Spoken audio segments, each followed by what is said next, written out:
But who better than me?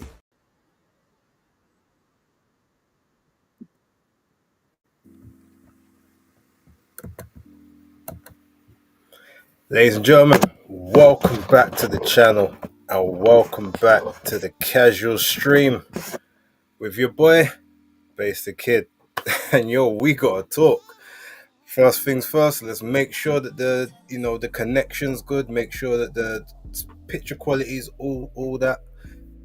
I just literally saw my connection drop from 4 down to 2 bars, but hopefully we're here because there was a few things I was looking to talk about, but yeah, that got switched quite quickly after that press conference. What makes it worse though is that I'm supposed to be at the one on Thursday. I don't even know if it's gonna happen now. I mean, I hope it does, but hear what? It's not gonna be as good as that one. All of that stuff that happened in that ain't gonna happen again. I'm trying to think of what what could possibly take place. What can they realistically do to top that? Like, Connor's gonna be higher for motion. Chris might just laugh, laugh and relax. But before I even get into all of that, let's check the chat, see what's popping, see who's in the building, coming in from early.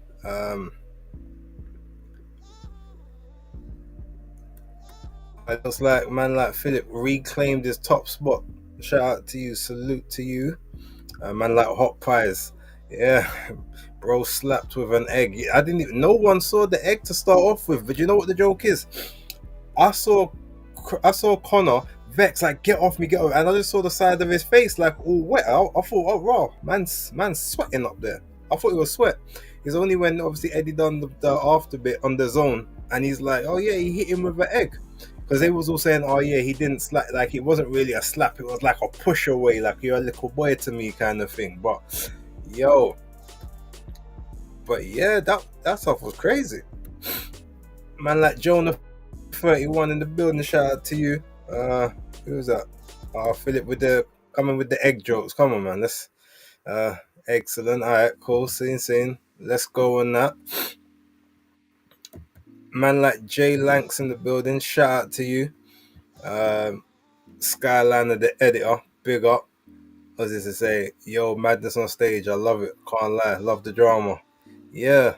I wonder if October was up there. I'm pretty sure she must have been. She can't be waiting for the London presser when Manchester's closer to her than London is. I'm gonna have to message her shortly and find out. Yeah, the egg weight form in a whole different fashion. Shout out to man like Joseph Fringpong. Eubank for the win. Connor needs to be put in his place. Shout out Joshua Herrera. Jay Lanks, Eubank know how to sell a fight. That he does. Ahija Selassie, shout out to you. Finally, a spicy press conference. Yeah, I mean it was necessary. Can't even lie on that one. Was necessary. It looks like my connection's gone back to where it needs to be now. Beautiful work. Ben going to bring some props now. The most he's gonna bring is like something that he can dash. Something hard. Like, I wouldn't be surprised if he goes and like bring. You remember the metal slammers that you used to get when you had pogs back in the day? I've still got a bunch of them here, like the ones with the spiked ones. I wouldn't be surprised if you bought a bunch of those and try fling them across the table. When I was in school, there was this brother. I won't mention his name, but funny enough, he's been in a couple of UK films recently. Cool, friend of mine. But we used to be in the science class, and he would take like the little clips from the top of the wires, and he used to dash them at us. And I remember one day I was carry on thinking you're bad, innit?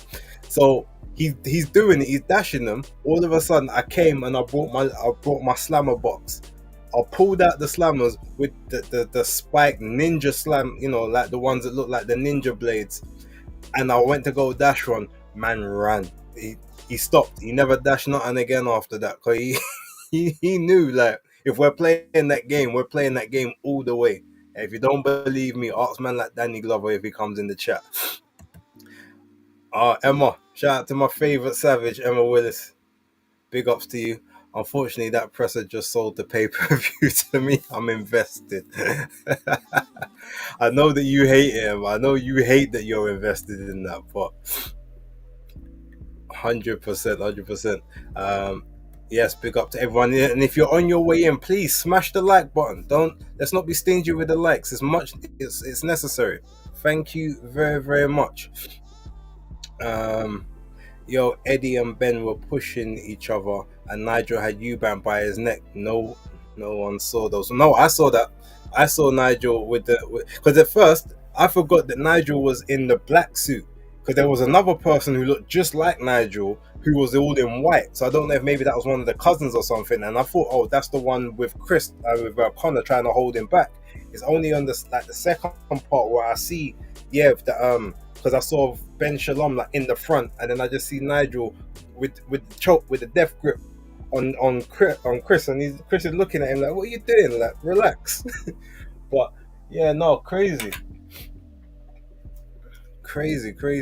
stuff. Um, Looked like Nigel had Eubank by the he did, it did, confirmed. Tyrion Stark, shout out to you. Have to give Eubank Jr. his props, man. He knows how to sell a fight. The egg to the face just sold the fight for me, and you know that's going viral. Yeah, imagine that's the thing. Like, it's the embarrassment now knowing that you got a viral moment against you. Ain't nothing that you like. That's you now. It went straight up on both the boxer and the matchroom boxing socials. So yeah, unfortunately, problematic.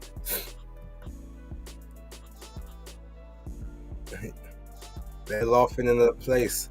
Um, if there is a press conference Thursday, they won't be allowed to get close to each other. Big ass steroid tattooed men will be between them. Yeah. Well, the thing is, it's at Tottenham Hotspur Stadium. I think it's going to be out on the pitch though. It's not even going to be inside, so man gonna have to wrap up warm.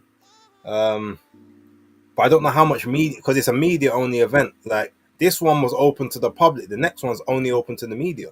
So I don't know how exactly that's going to run.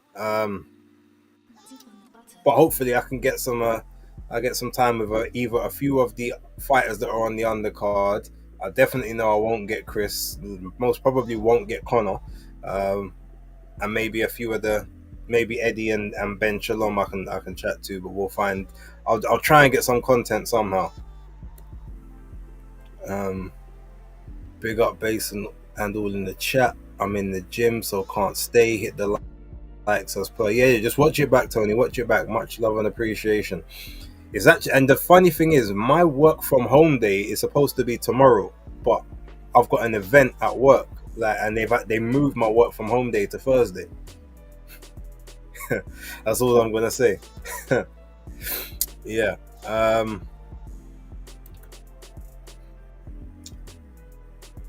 Shout out to Iffy. What's this? I don't get why Nigel Benn was there. If it was clear to everyone Eubank Senior wouldn't be there. Well, I mean, Connor made a point, didn't he? He said, "Yo, your dad don't even like you." They couldn't pay him enough for him to sit next to you. Like, he's like, I've got my dad here. This is my bloodline. This is my family feud. What about yours? It looked like a proper slap as well. It looked like a palm. It looked like one of them when people used to like mush you in the face, but it looked like one of those mushes on the side kind of thing.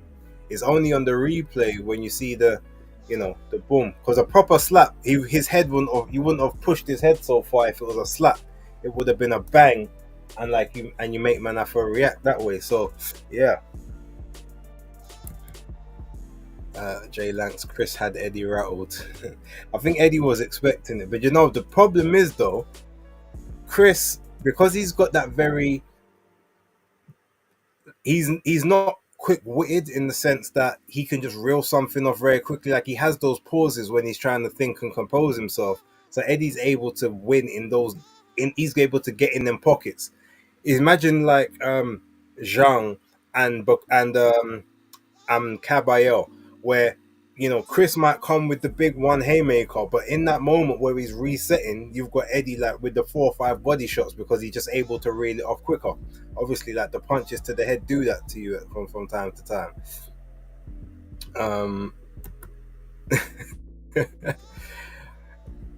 Napa had one job. Nigel shouldn't have got that close. I don't even think Napa was on the stage. If he did go on the stage, it was a little bit later in the proceedings. Obviously, I know it's funny because obviously he used to be the security, but yeah, Eddie looked like he wanted to swing it out with Chris. Yeah, I mean, look, he was vexed. Shout out to No Gum Shield Boxing. Uh, news. Yep, yep, yep. Major. What's this? Nigel Benn has not found God, has not matured, has not found any decorum or dignity that he claims. He's still a savage and he's still crass, still a hooligan, still a hoodlum. Jeez, alright. Tell us how you really feel. Put that on full screen mode. Um,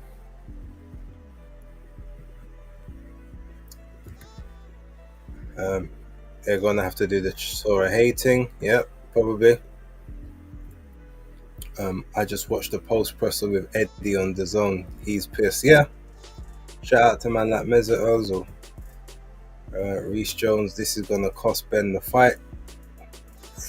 I mean, maybe.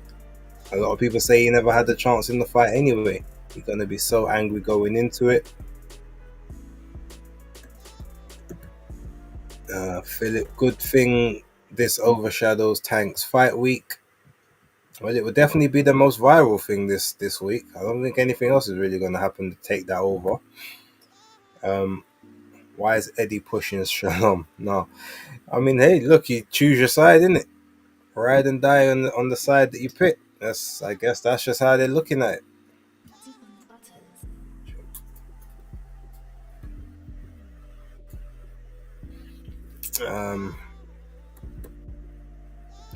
Ben Shalom was there for no reason. Ben needs this win for his stable. Yep. Yasmin Malik, shout out to you. Much love as always. Where's it? Nigel tried to choke out Chris. Yep. The fire wasn't there.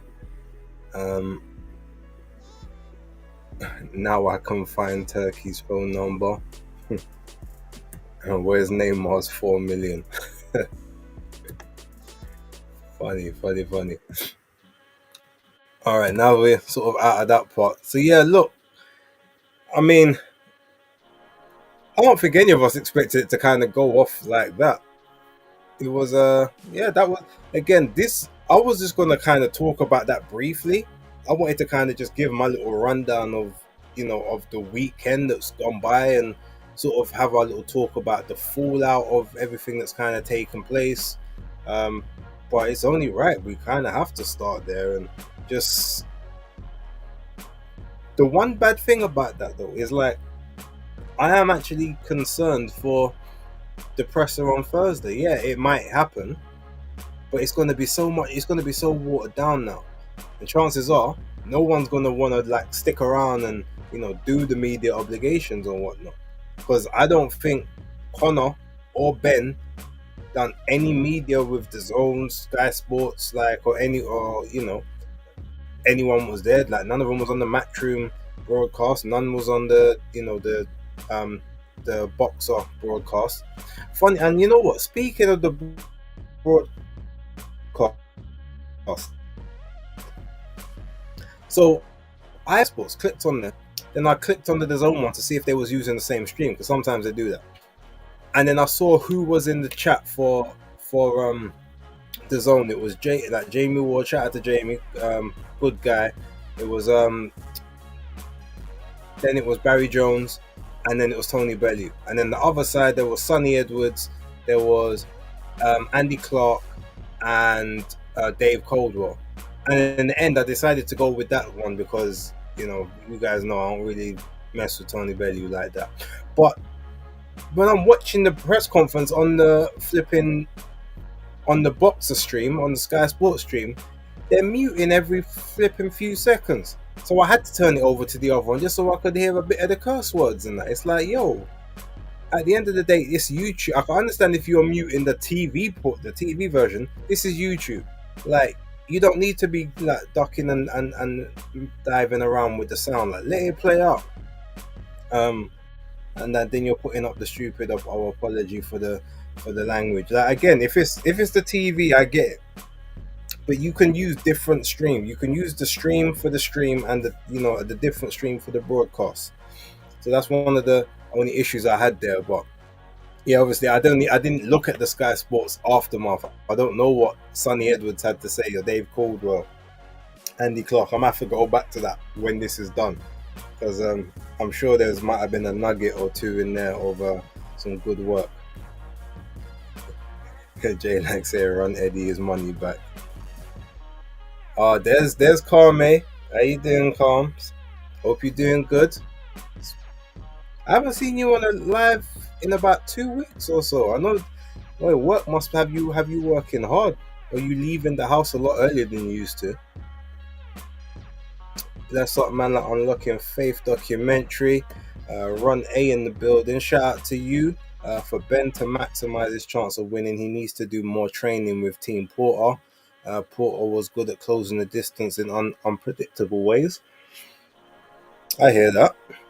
Shout out to you, Ron. Eubank still has to be the favourite though. Sky's broadcast with Sonny, Edwards, and Caldwell. Their face when Eddie joined them. Oh, so he did join. Okay, cool. So I'll check that out in a little bit then, definitely, to see what he said there. Nigel doing that to Junior will probably be the thing that gets Senior involved in this fight promotion now. Maybe. I mean, is Senior really that invested? Because Senior won't do that to Connor. So I don't know. Oh, wait, am I lagging? Am I still lagging? Or was I just lagging for Yasmin?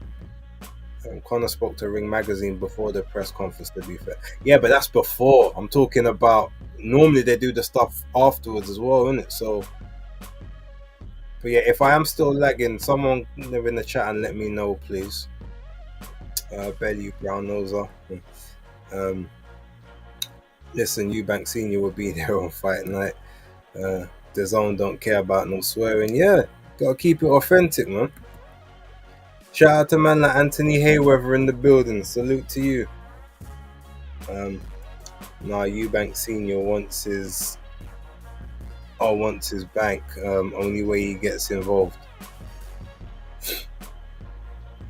Let me drop out of this full screen mode and see if.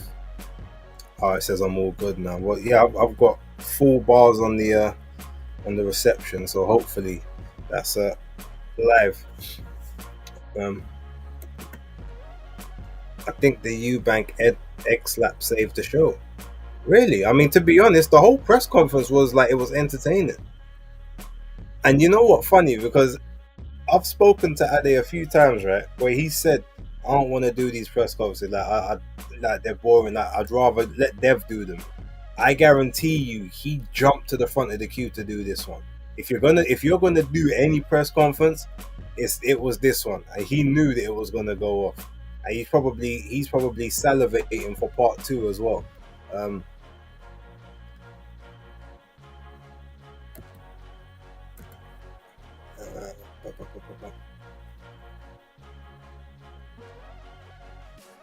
why is my reception like it's dipped down again?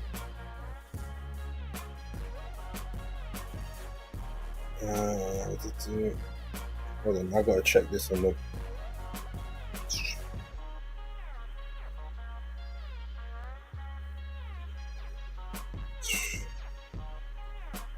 Sorry, please. I'm just checking the stream. Okay, no, it looks alright from what I can see here. Right, so I'm gonna get back to that in a little bit. We'll talk about that again shortly. But what I do want to speak about, because obviously I haven't had a chance to address it, the work that was taking place in Japan. Junto Nakatani against Cuellar. I predicted he'd get a knockout, but I thought it'd be a bit later in the fight. To be honest, I think I predicted round 7.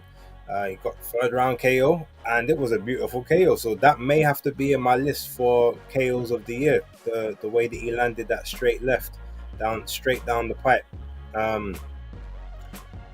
Tenshin Nasukawa, I can't lie, I thought that Jason Maloney was gonna beat him. I thought he caused the upset because I see so much mistakes and stuff within what Tenshin Nasukawa does.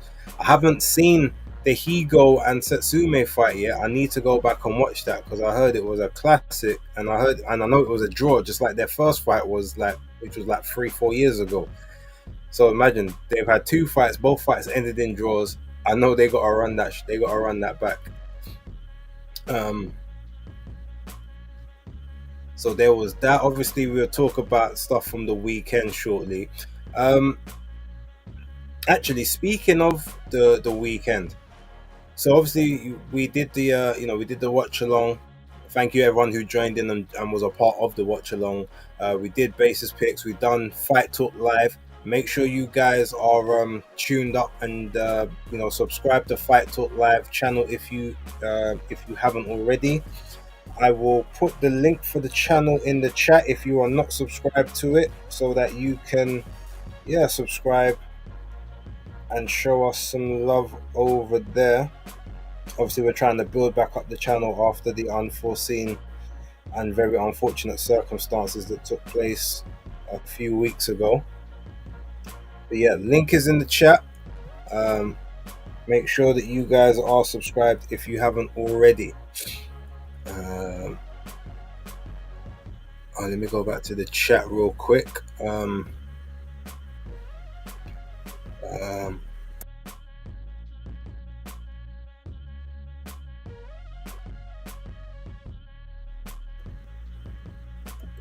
Okay, so Yasmin says this build up is gonna be fire.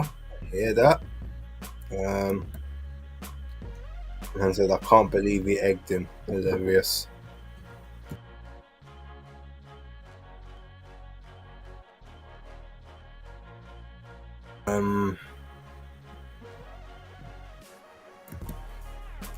Oh, is Tank versus Roach this weekend or the next? No, that's this weekend. I will let you lot know from now. There will be no live stream for Tank versus Roach. I'm not even going to purchase it. There's some decent fights on the undercard if I'm gonna be fair, but yes, I'm not gonna purchase it. I was debating whether I would or I wouldn't, but no, there's not enough there to interest me, so I'll be watching the highlights the day after. That night though, and possibly because there's the stuff that's happening in the UK during the day. Look, Crocker Donovan, I don't know. I mean, look, Craig Richards is on the card, so I'll definitely be watching, but I don't know if I'll do the live stream. I haven't decided yet. But I will be live streaming Elimination Chamber that night. So if you anyone wants to stay up and jump on a live stream, at least watch me react to the Elimination Chamber pay-per-view. I will do that because number one, that's free of charge, and number two, I have a lot more interest in that than the Tank and Roach fight. So yeah. And Yasmin answered the question for him. Skyliner the editor says nobody respects Shalom, he gets boyed. And Ahaja's like, yeah, this weekend nobody cares, obviously talking about Tank and Roach. Yasmin says I'll be there. I appreciate you. I always love when I see the regulars, just especially because it's a Netflix thing. You don't have to have any special apps. Like everyone's got Netflix or their IPTVs or their Fire Sticks. Like it's very easy to access. Who's your early picks for the main event in the Elimination Chamber? Okay, so by the main event, I assume that you're talking about the men's Elimination Chamber match. My early pick, as much as I don't want it to be, my early pick is John Cena. But I think realistically, the person it should be is Drew McIntyre.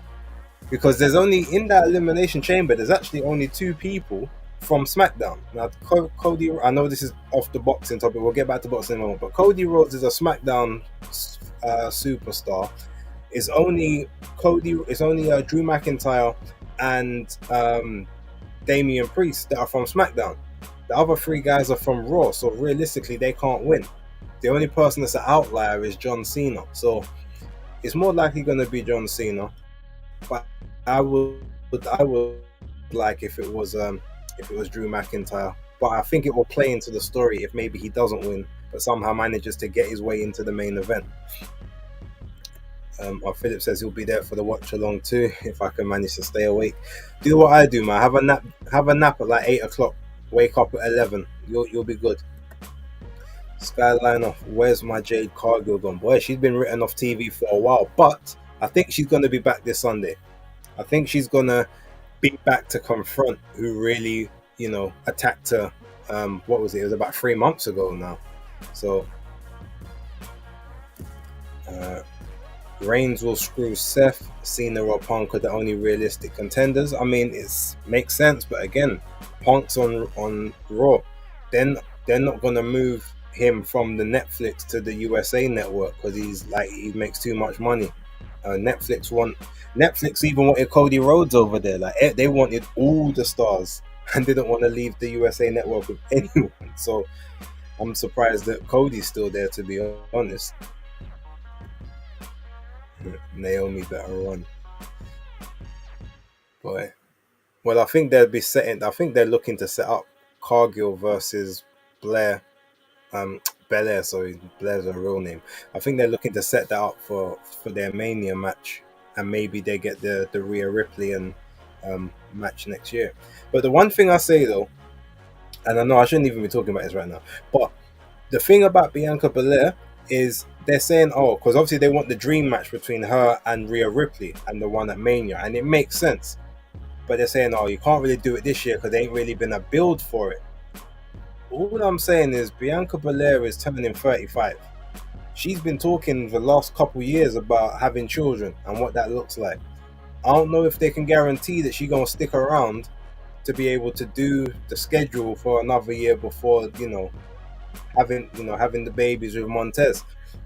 I mean, yeah, they could maybe try do the, you have a baby straight after the show kind of thing. And then, you manage to get back 9, 10, 11 months down the line, but that's tricky. Yeah, so they should find a way to kind of strike while the iron's hot and just do the match now. Just figure out a strategy. But obviously the Jade Cargill thing has to play into it, so it probably won't take place now, especially because they want a one-on-one situation. He's never main evented Del Patton that. But anyway, yeah, enough about the wrestling for now. Right, I want to talk quickly. So, on what happened over the weekend, right? Talking about like Martin Bacoli, and obviously the last minute replacement and the stand-in there. Quick question for the people: who thinks that the bag was worth? Basically the bag was worth it, because I just about finished watching Undefeated podcast, the Monday Night Smoke. Yesterday I started watching it, but I was actually out at the cinema, and obviously I had to stop watching because my phone actually died, but obviously I was preoccupied, so I went back and watched it today, and they were saying that look, for the kind of money that we're hearing allegedly, like I'll jump off the couch as well. I'll take the beating, or I'll, throw in the towel for me. I ain't got a problem. But the question I want to ask is, if that was you, what? Ultimately, that's kind of like selling your soul, especially if you know that it's gonna disadvantage you, or like maybe say like you was last in line for a championship and now you ain't gonna have that opportunity. Like, how much is it worth? How much is the soul? Is your soul and your self-respect worth to you in that sense? That's what I want to ask. And I know it's probably sounding a bit rude and raw the way that I'm saying it, but how much was the bag? Well, something's being reported saying it was about $600,000, but then I'm seeing someone else say that it was about 1.5 million, and I'm seeing someone say it was 3 million. Someone said it was 4. So I'm not quite sure, but I did see something that looked like a term sheet, and it looked like it said about 600,000. But I would assume that's maybe 600,000 base purse, and then maybe all other expenses and other things. Because normally you get, like, it's a bit like when you get your paycheck, isn't it? Like, you get your base salary, and then like, you bear other add-ons that are just there, like, maybe um your company bonus, or your commission, your London waiting levy, exactly, for example, or things like that. So there might be other things that they haven't put in the base salaries, and I would assume that to having to do it, you won't just get paid the 600,000. You'll get that 600,000 plus you'll probably get like a 100,000 expense allowance to be able to travel and to be able to hydrate and all that sort of stuff, and then maybe other gifts and stuff that total and make up packages. So that's what I would assume. um but I'm thinking, just to get off the couch and lose now, even though you still get a fight in May, whether it's against FA or Jagba or not, like, you still lost that chance to be in the IBF final eliminator, which means that you're now at the mercy. Now, maybe Turkey can make it happen, but ultimately, you're at the mercy of someone else now offering you, or like, basically gifting you a voluntary title shot. If it was the IBF, that they're gonna order it, and someone's either gonna have to give up the belt or they're gonna have to fight you. Whereas, Turkey might say to Usyk, okay, no, I want you to fight Bukodi. He did me a favor. Like, here are my good books. I want you to. You can still say no. Like, there's nothing he can do if you say no, except to maybe not pay for your next fight. But you still got the belts.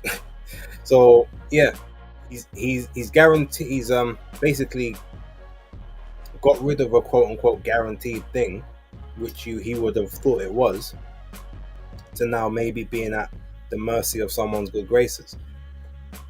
Just want to know how you guys sort of think about that.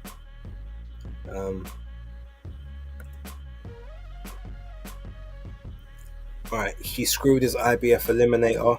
It's not worth it, and Billy Nelson takes 2 cuts from each fight. It's very true. Bukodi is in Turkey good books. I mean, there is that. Obviously, but all that means is that you can get opportunities in Riyadh. It doesn't mean that you can get the titles. But maybe now he doesn't care about titles. Maybe it's about, how can I get the most money? I feel like that's what some of them is about, right? And that makes sense. All right, cool. It's about the most money.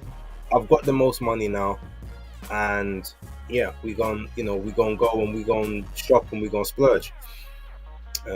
Yasmin, I'm not taking it. If he won the IBF eliminator, he would have got double in the next fight. I mean, there is that as well. Valid points. What happened to Turkey's favourite fighter, Mark Chamberlain? No more Saudi cards since losing. Well, to be fair, there's only been 2 of them since then. Yeah, technically 3. October, December, and February. There's only 3 a year anyway, if we're being honest. I mean, you're right though. All the other ones are technically, they're not supposed to be, the Riyadh season cards are only supposed to be October, December, and February. Like 3 cards over the 6-month period. But I mean, hopefully it'll come back. But maybe that's more Frank saying, look, you're not getting back on these cards until you ship up and fly straight. Okoli is building a mall in Congo, so therefore worth it. Alright, I hear that. I think if Martin's rebuilding in Riyadh season is good, I think he will get a title shot real sooner. But with hindsight, it was a silly move. I mean, outside of that, let's not consider the fact, obviously, again, like they said, he's not in shape. He hasn't been in fighting shape. He hasn't been in a camp or anything like that. So, if anything, if we're being honest, not only is it like you could say, oh, you had no real chance to win outside of a lucky punch, but it's more there's more chance there that you could lose your life in the ring if we're being real. Like you're sleep deprived first of all, so your cognitive functions aren't firing where they need to be. I mean, the jet lag thing is okay, cool, but there's the exhaustion, there's the not being punched, or not being in sort of, not taking any punches or not taking or having any conditioning training. All of that stuff, like, it's probably a good thing that ultimately his body just kind of shut down and gave way when it did. And it's probably a good thing that he got hit on the top of the head rather than right in the temple or like the lobe, because you never know like what could have happened there. That could have been a very dangerous situation where his brain could have like jostled. Right there's the equilibrium, but we don't know what it could have been like. So it was very sort of dangerous to not be in shape and then be just getting into fights. But that being said, look, people fight outside the pub ain't used to taking punches and normally manage to survive at the end of it. So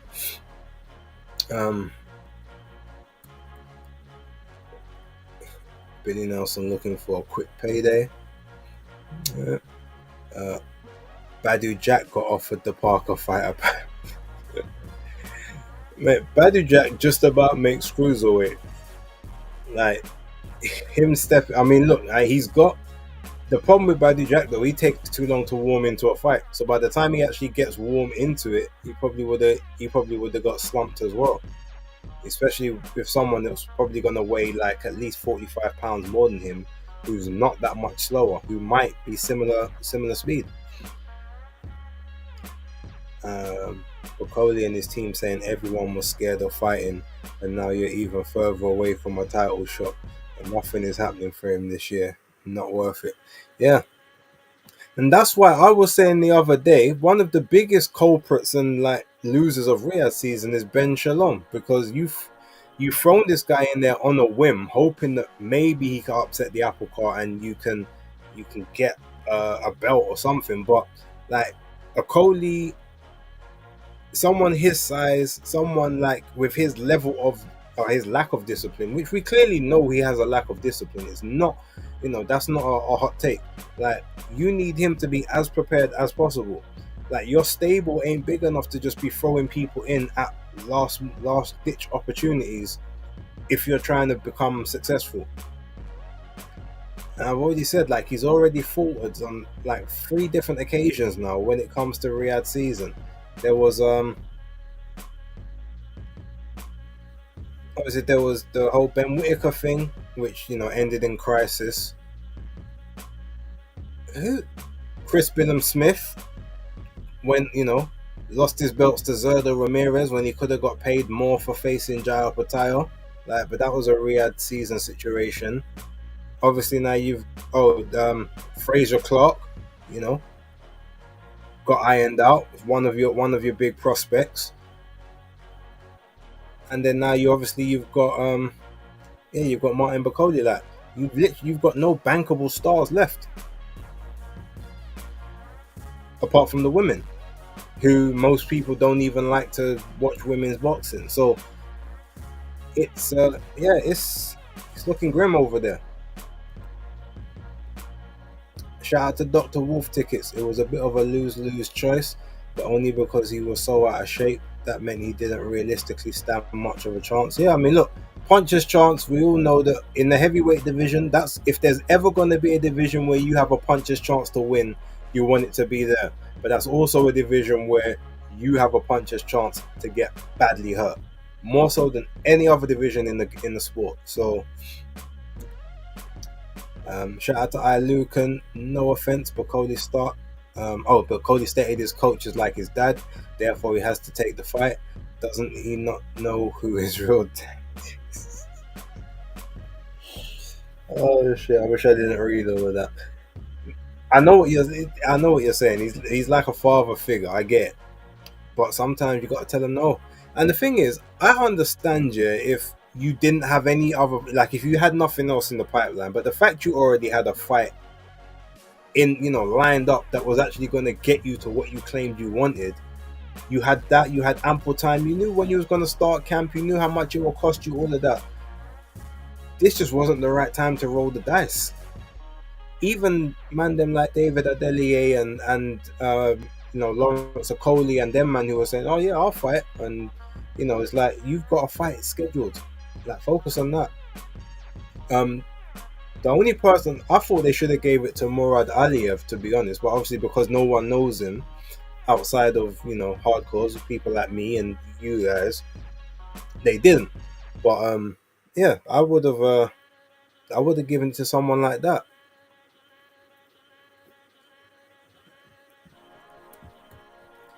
Worst decision in boxing from Bacoli. Well, here's a question: what was a worst decision?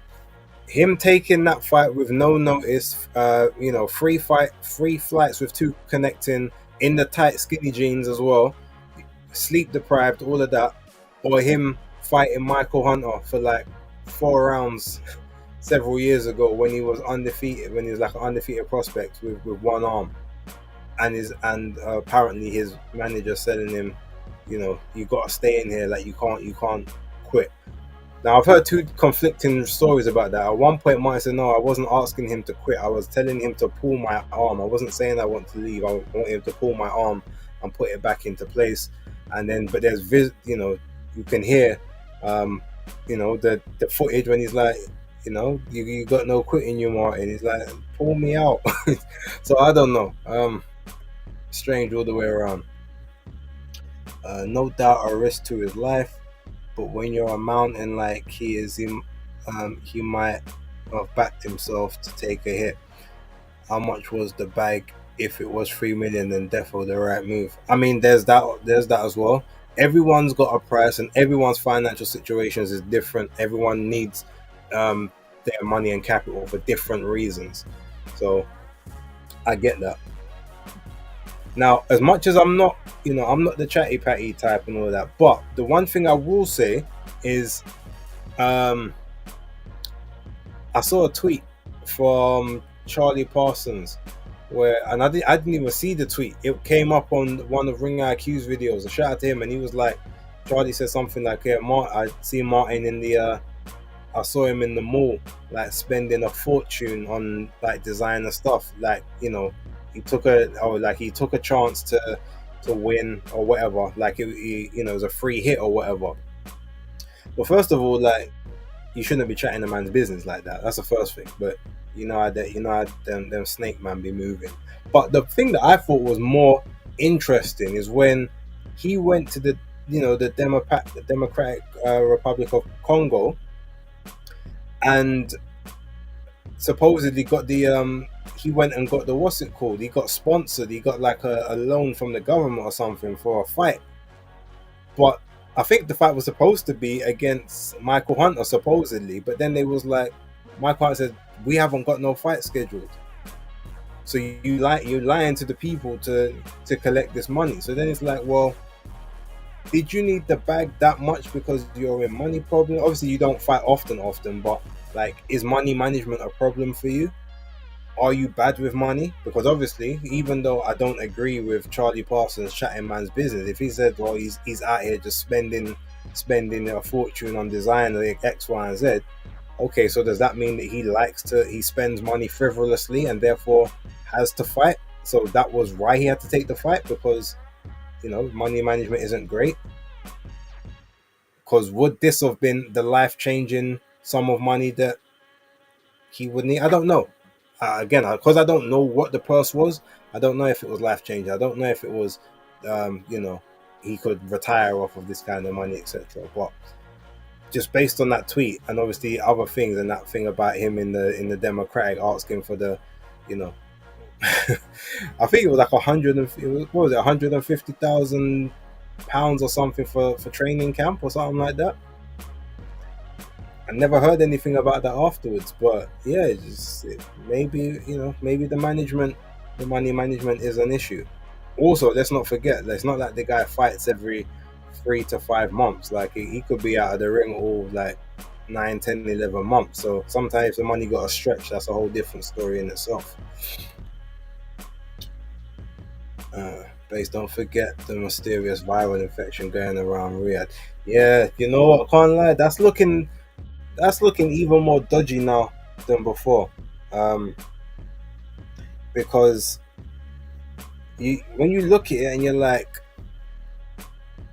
you got Schofield, who was basically laid up in bed with tubes and everything, gets discharged. Less than 3 days later, and after the event, he's got a gym video all of a sudden, and it's like, how exactly do you have? How could you have been sort of that under the weather, and then all of a sudden like you're just now back in the gym? Not even like, oh, on the treadmill, like you're there, weights and whatnot. I don't know. It looks a bit dodgy. And as for the Daniel thing, I was being funny when I was talking about, oh, dude, let's do the conspiracy theory thing. Maybe he just thought, oh, well, this fight might be a bit more trouble than it's worth. I can go straight for Usyk. So let me just. I was joking when I said that, but after hearing them, when you hear Usyk say, "Yeah, I want Dubois next" and all of that, and they was talking, I heard people talking that, oh, well, they probably might just go straight into that fight now. You gotta ask the questions. Yes, not everything's a conspiracy theory, but there's a whole lot of coincidences that just seem to be happening at the most opportune moments. So they can't all be coincidences. That's all I'm saying. But we'll find out the truth, I'm sure, in due. Jack Knight in the building. What the heck just happened? Yeah, I mean, look, crazy, crazy, crazy world. Shout out to a man like James in the building. Salute to you. Thank you very much for being here. Yeah, Jack's like, I just seen the Eubank presser, 100%. Shout out to a man like Murad Awawak. Hunter got the call and agreed. Yeah, I'm pretty sure he did, because I know Hunter is Mr. Have Gum Shield will travel, but the difference is he's always training, even though he's not like body beautiful or anything. Like, you will see when he's in Vegas, when he's in LA, like he will be on the beach just like randomly shadow boxing. I think he probably shadow boxes more than he sleeps. He's just always doing something with regards to the craft of boxing. So he would have been a much better option in that sense. Let's see what else we got here. Shalom has no clue, no strategy.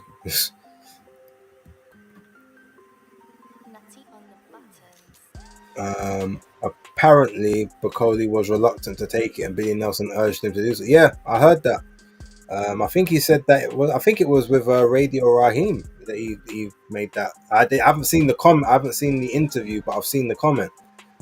And again, if that's the case, the man's like, I'm not training. I'm not in camp right now.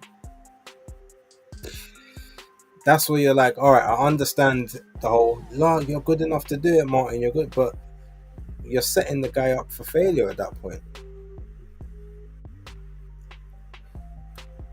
Shout out to Christopher Anthony. Boxing is mad based. The weekend I watched one of the best fights I've seen. Today I watched a couple of rich boys throw eggs at each other and Hearn going full David Brent.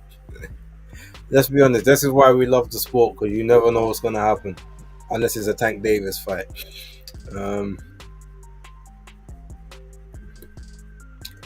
Lucan, Bacoli and Billy Nelson overestimated themselves with the sparring stories. Probably there's some of that as well.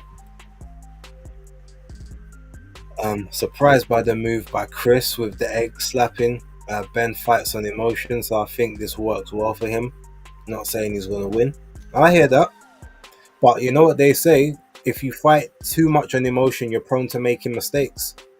You know, so if someone who's an operator that has the opportunities to like think and be be smart and strategic, they love a person that fights on nothing but pure emotion, unless that person has got a super engine and work rate.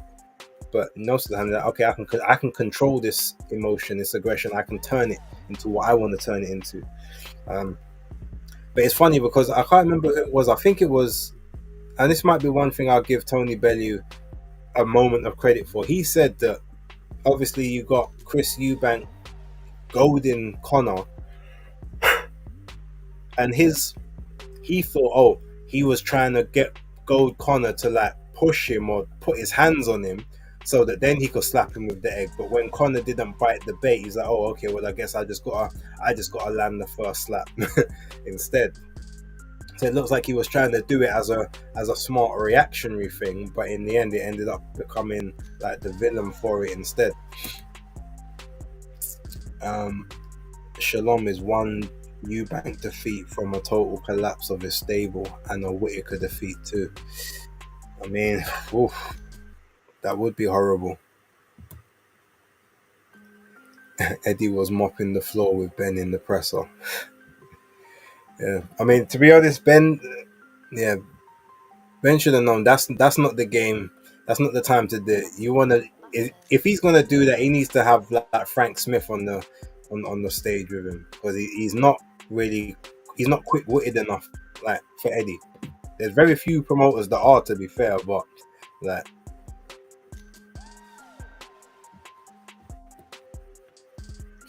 Big up to Callum Smith for beating Bawatsi. What a fight. Saw Yard really pissed off. Yeah. But the thing is, I ain't gonna lie to you. I think that was fake. That was fake outrage from Anthony Yard, if I'm real. But I won't get into that. This one ain't about Anthony Yard. Lucan, do you reckon Bacoli makes a similar decision next time?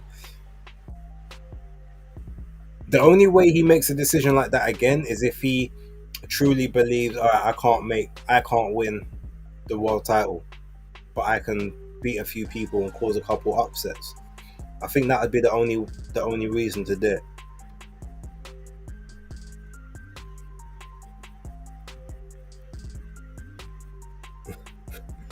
Tight skinny jeans looking like an uncle.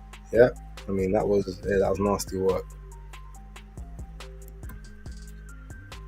I watched that fight. Martin wanted out, but Billy was just not having it. Yeah. James, shout out. The government still want the money back. That's what I've heard. Yeah, he's stealing from Congo. Heard about that. He needs an AJ fight to change his life. I mean, that's true also. Bacoli only gets paid on Turkey shows since his promoter has never done. You know, funny enough, you say I was going to mention that. Thank you, Emma, for actually, speaking about that. He's literally never had a fight in the UK on Boxer. He had 2 Riyadh seasons. He had the fight in Poland that made the Polish people with Igor Shevardutski, aka Hulk, on the undercard of Alan Babic and Lucas Rozansky. He was on that card in Poland. He did the Riyadh season, the opener, Battle of the Baddest against Carlos Takam. He obviously did the one in LA with Jared Anderson, and now this one with Joseph Parker. He's never fought on Boxer. Let's not forget, Michael Hunter was signed to Boxer for 18 months and never had a fight there. Had 3 fights scheduled with Hughie Fury, and all 3 of them fell through. I forgot all about that. Like, Boxer be signing heavyweights and they ain't got money to pay them. Probably because they're overpaying Fraser Clark. Nutty on the buttons. Bacoli set up a GoFundMe this time last year. That man is broke.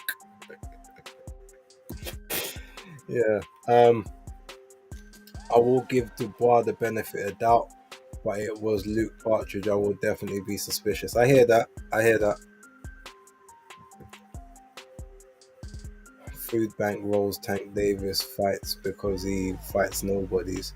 I don't see how they make money on their events, considering it's almost $100 on pay-per-view, which who's actually buying these? There'll be about at least 100,000 people that will buy it, and they don't. And the thing is, Tank and them, man, they don't have huge guarantees, so they do make a little bit of extra money off the back end of the promotions. But yeah, it's becoming harder and harder to sell those.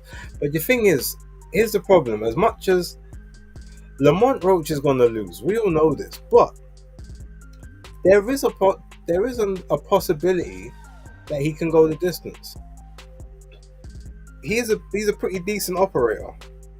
And as much as Tank is fighting at 135, he can still make 130 if he really wanted to. So he's not that much bigger than Roach. That being said, though, the last time they did fight each other, they was 15 and 16 years old, so they didn't even have like the same kind of strength that they got now as 30-year-old men. So actually, no, I think I might have to change my pick on. I had my I'm in this group league, and I think I put the prediction down as Tank to win a unanimous decision.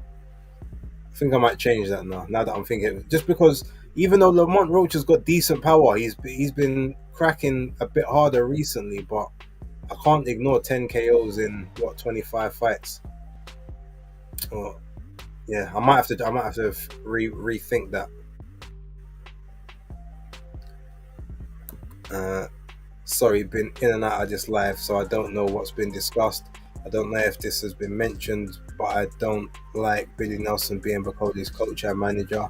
Massive conflict of interest. Yeah, I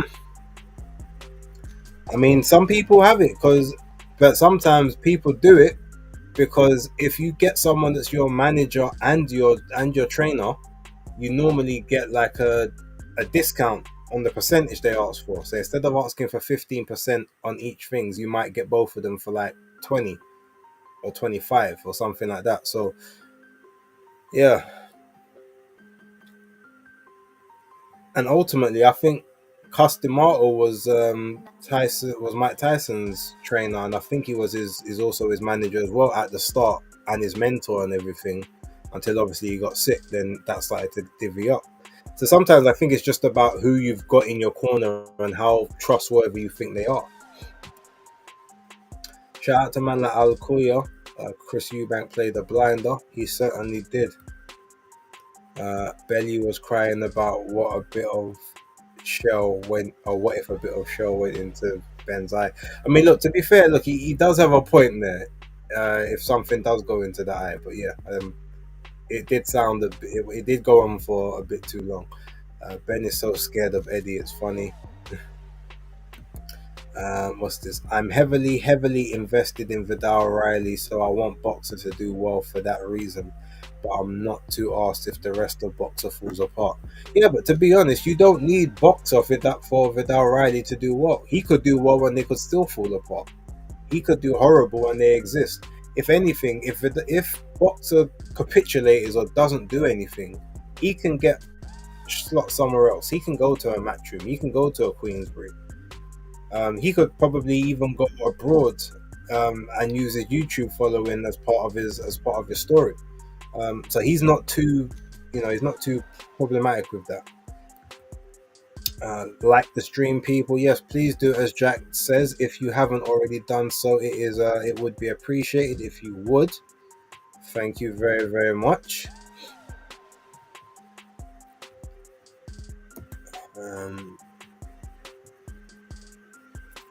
1 second. So I said to check out another screen really quick. Akuya, I still believe Boatsi beat Jard. Yeah, I agree with that.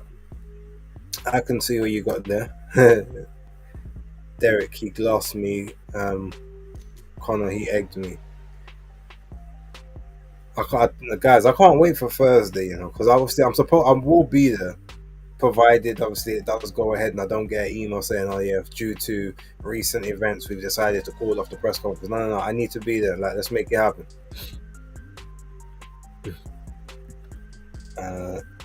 Eubank and Ben H getting more noise. Getting more noise than Tank and Roach.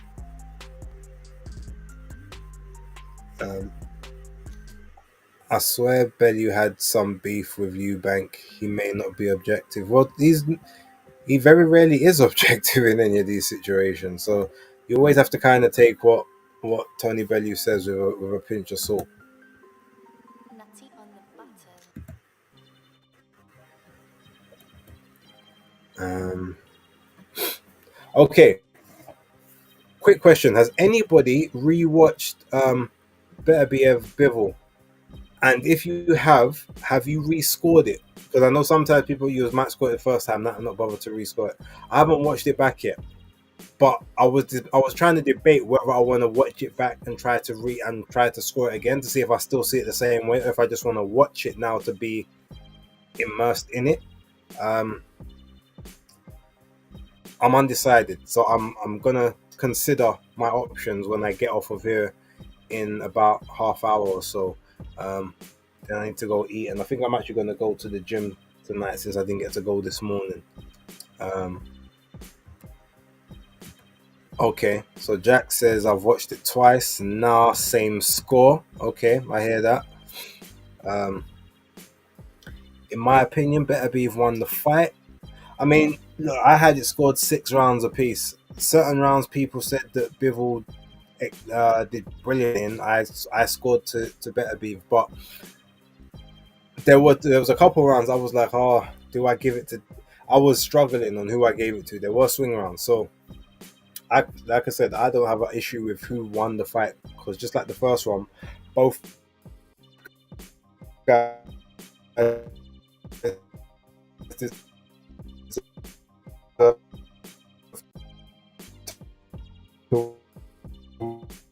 win.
Back.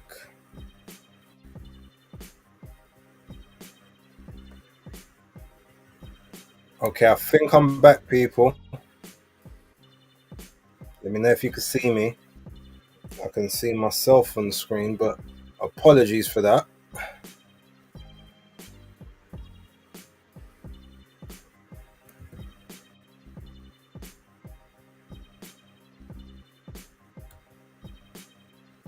Okay, Leah, I'm back. Thank you. Okay, haven't watched it back, but you've just reminded me to rewatch it. Yasmin, same score, 7-5. So you had it 7-5 to Bivol, yeah? Okay. Um,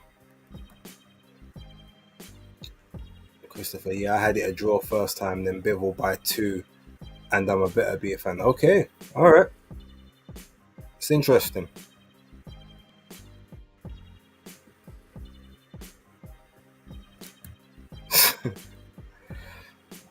Now, to be fair, McDonald's Wi-Fi is probably stronger at this point. The problem is I can't hardwire in because like everything is downstairs and I do these upstairs. So, but yeah, I should be back now. Oh yeah, super laggy crash 7-5 Bivol for me, but there was 2 swing rounds that you could have scored either way or a draw. So okay. Um, I had it a lot closer than before, but Bivol did it for me. Boxed better than the first match. Better be yeah. Yeah, all good now. Yep. Uh, okay. Man said McDonald's Wi-Fi. That was a hurtful one still, because I can't lie.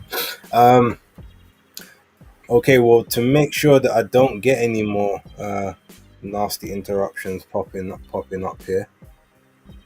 Hold on, this is a good question. Base, what's the take on the AI scoring? Do you mean on the scores that they gave, or just AI scoring in general? Because if it's in general, I think it's good as a almost like VAR. So if you've got a dodgy decision, or like you got the fight and the fight's ended in a draw, or like a split decision draw or something like that, then I think maybe okay, let's look at the fourth judge, the AI judge, and see how they had the fight scored. And then you can win the fight based off of what they. I don't actually mind that. Or if there's like two scorecards that are wildly contentious, and then like the AI scorecard is this. Okay, well, how did we get there? Um, but I think from what I can remember, and shout out to Chris, I think he said, what score did the AI judge have? I think they had it scored 115, 113 to Dimitri Bivol. I think. Uh, but I can't remember. Because I wasn't really paying attention to it that tough, but I think it was 115. It was either 115, 113 or 116, 112. So, yeah, like I said, in terms of if it was like for a VAR thing, or if like say even if it's like a split decision draw, but like you've got one person, one judge that's got their card like say 15-13, but then the other judge has got the scorecard 119, 109 or something like that, and you're like, whoa, okay. So then look at the AI judge and see how they had it scored, and then maybe you then call into question the other judge. Well, how did you have so many rounds so wide when the AI judge saw it that way, the regular judge saw it that way, and the other judge who scored it a draw saw it closer that way as well? I think that would be an interesting concept. But they don't want that accountability, because then it loses all the intrigue and the human nature and the human element. Then boxing just goes back to point scoring as opposed to like the drama of the match. They've been good so far. I just can't remember how they did for Usyk versus Fury 2.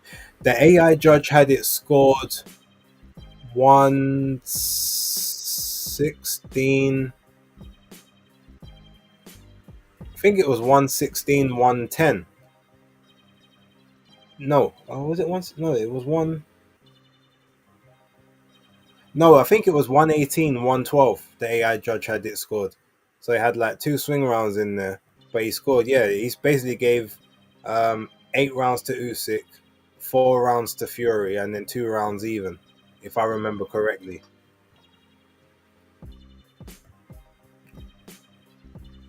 Yeah, AI judge scored it for Usyk, but yeah, I think it was like 118, 112. They scored the fight. I've not had any complaints with AI scoring. They've done it on a few Saudi cards now. Yeah, they should have used the AI judges for Hamza Adama's fight. Yeah, I mean, it's true. Might have been a bit fairer. Okay, right. So just before I go, I'm not going just yet, but I put out a tweet earlier on. So basically, based off of the weekend, I said that okay, so Joseph Parker should get his opportunity against Daniel Dubois. Um, Ajit Kabayel now deserves his opportunity at a world title as well. So I said it should be Usyk versus Kabayel,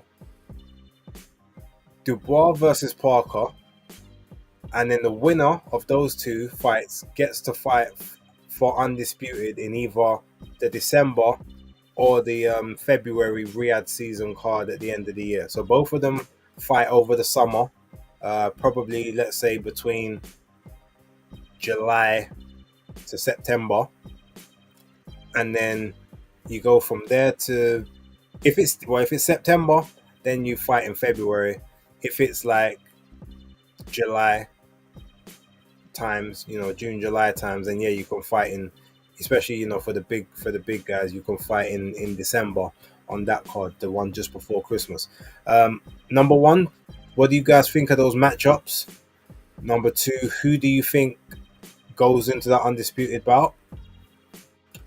And then number three, like, how much more respect have we got to put on Ajit Kabayel's name? I feel like he's properly improved and changed as a fighter since like 2021, which is very, very. I think, you know what I think the making of him was. It was the fight that he had with Kevin Johnson. I think that's the fight that made him realize, you know what, I can take a whack, but the whole boxing and moving thing, I think it's a bit tiring. Like I'd rather keep my. I've got these big, thick quadriceps. I've got these mad calf muscles. Like my legs are heavy. All right, you know what? Let's go front foot from now on. Like let's make other heavyweights uncomfortable. I'm quicker than these guys, and I can take a shot. So ever since that Johnson fight, he switched up the style. Now it didn't always work well for him because the Smakichi fight, he got rocked a couple of times. The Lazaredas fight, I think as well, he had a bit of an issue with. But since then, he's been looking like the new boogeyman, Mister Will fight everyone. And I remember Bacoli said, "Oh, he was running from me. He don't want to fight me." And he said, "Look, I agreed to fight, but he wanted too much money. No one wanted to pay him the money that he was after." And that's maybe another thing. Apparently, a lot of the time you've heard when people say, "Oh, like he didn't want to fight," and then everyone seems to always say that Martin Bacoli just wants a payday, or like he's always asking for too much money. Like you can't make a deal with his team. So, yeah.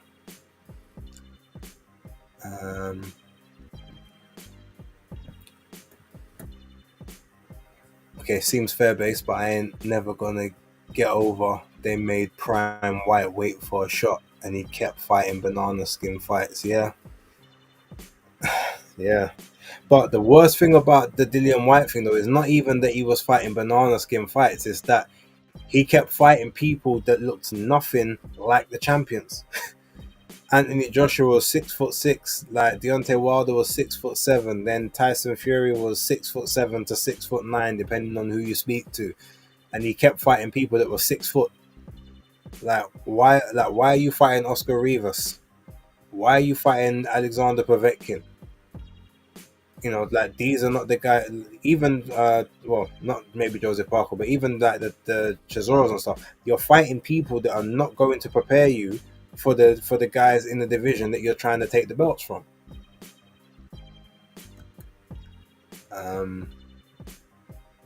Bacoli versus Caballero. Give me that. We need a definitive contender out of the two. Well, Bacoli can't be a contender now. He just got knocked out in 2 rounds.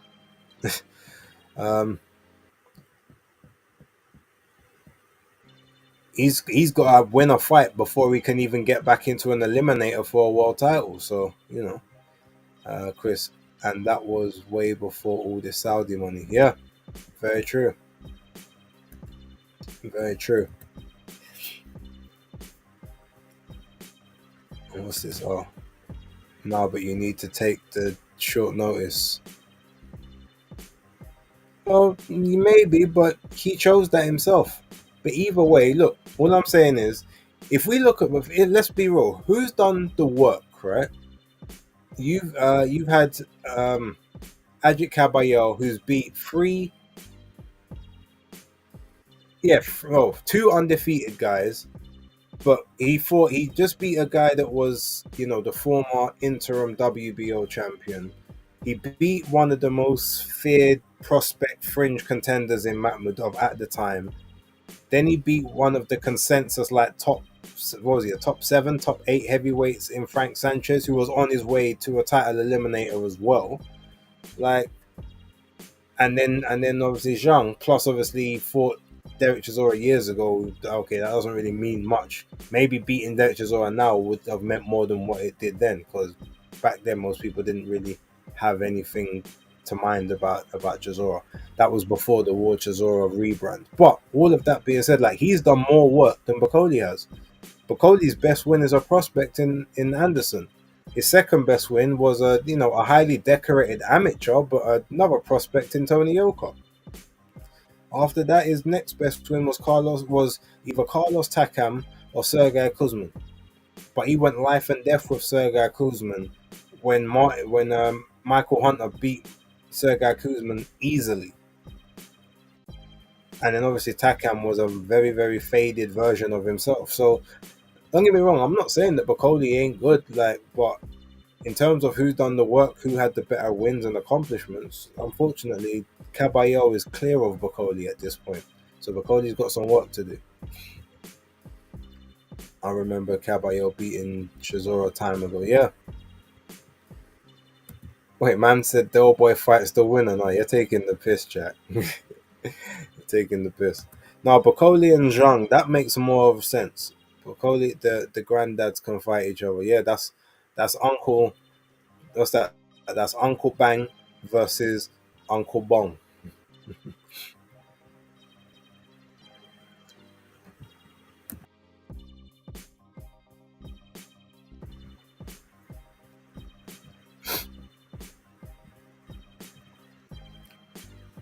Um, was in 2017. Yeah, it was at one of the matchroom cards in when the ones they do in Monte Carlo in Monaco. I remember the fight well. It was a stinker, but I remember it. That was when Caballero was just a mover. He barely used to punch. Like he wasn't really a puncher back then. He didn't have the body attack. He was a hit and move type guy back in those days.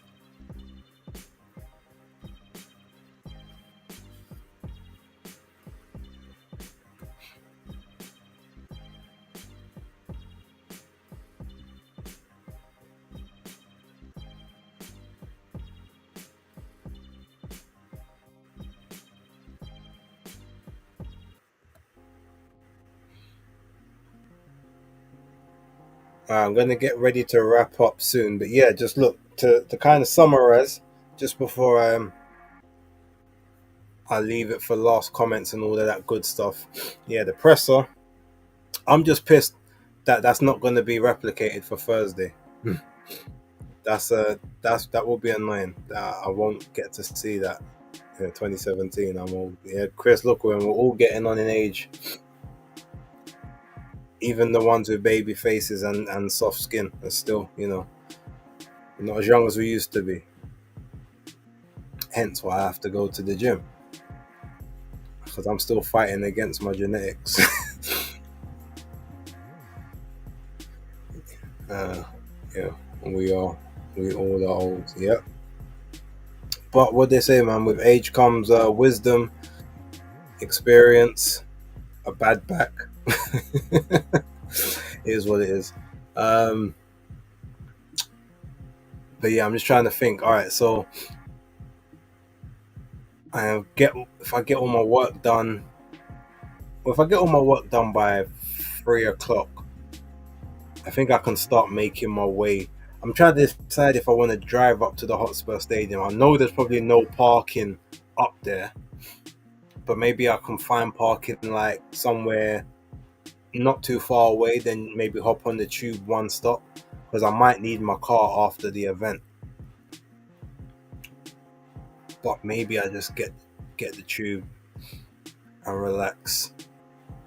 I'm not sure. I'm trying to think. Anyway, either way, I'll work it out. Oh, here comes Philip about not all of us. Shut up, youngin. Look, you'll get to this point soon enough, but I'm Italian. I got the pasta belly and everything. Yeah, I'm fighting against that. That's one of the only reasons I still go to the gym. Some people do it for their sanity, for their for their mental health and well-being. No, I just do it so that I fight the barrel belly genetics that unfortunately a lot in my family have. Yeah, the unks. Well, that's why you get so much wisdom and knowledge from these channels because we've been through it. We went through it, so you didn't have to, Jack. Pay respect.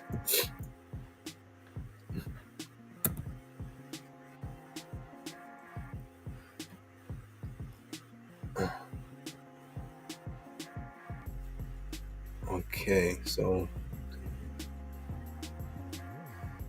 I'm gonna stop that one there. All right, look, last comments. Get your last set of comments in, people. We've got 3 minutes or less You guys know what happens when I like to call my outro music when this comes. It means we're getting ready to wrap up, which is ironic because this is actually one of my favorite beats. So I would actually like to have it playing through more often in the background. But yeah. Anyone got any plans for the rest of the week? I mean, I'm gonna be watching football tomorrow. Obviously, I'm gonna be at the press conference on Thursday. Hopefully, I get some stuff for the channel for you guys. Basis picks on Friday. I might record it on Thursday night instead because I may be going out somewhere Friday, like bang after work. So yeah. Saturday, no watch. Well, there might be a watch along for Crocker Donovan and Garner and whoever he's fighting on TNT. I might do something there, but I doubt it. But there will be a watch along for Elimination Chamber, so don't forget that. Jack Knight, I'm off. Take it easy, Pete. Salute to you, Jack. Thank you very much for being in attendance as always, and thank you for the constant support of the channel and the super chats and all that stuff. It is highly appreciated.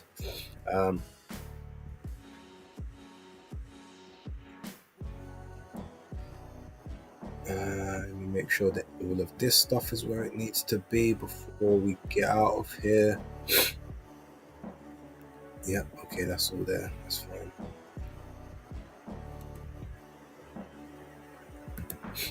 What upcoming fights are you looking forward to? Well, I guess Eubank and Ben right about now. That's pretty much one of the big ones. But outside of that, no. I'm looking forward to Boots and Stanionis, or Barefoot and Stanionis as I call him, as you guys know. I'm looking forward to that fight. There's a the Ammo Williams, not necessarily the Ammo Williams fight, but the card that he's got at the Caribe Royale in March. I think that one might be decent. The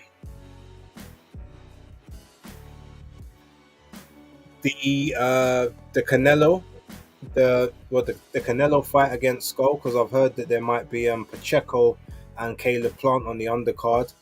I'm looking forward to what was it, Garcia and Ramirez and Romero, sorry, and Haney Ramirez, just for the build-up purposes. There's a few things. Oh, salute to you, man, like North Bank Bren in the building. Damn, missed the whole stream. We'll watch it back. Yeah, just appreciate it. What's this? I got a comment place. How can you do streams with the Maestro geezer? You could give a paracetamol. Now Maestro's cool. Me and Maestro are cool. I want to see how Haney does after his 2024 and fighting the heavy for 147. Yeah, I hear that. All right, peeps. Hardcore Casual out.